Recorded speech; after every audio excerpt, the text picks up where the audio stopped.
How to hide likes you've made on Instagram Reels.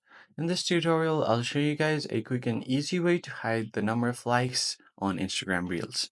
So the first thing you do is go to Instagram and then go to your profile.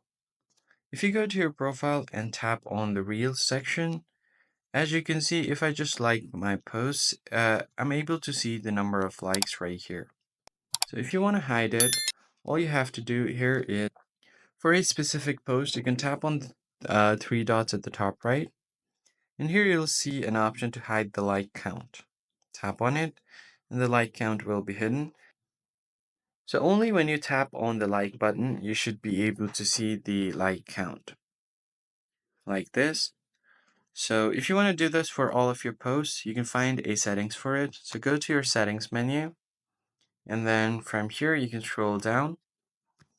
Now all you have to do is go through the search bar and then simply search for like. And once you search for it, you'll have an option, like and share counts. You can just go ahead and toggle this on where it says hide like and share counts. Now you should be good to go. So that's pretty much it, guys. I hope this tutorial was helpful. I'll catch you guys on the next one. Thanks for watching.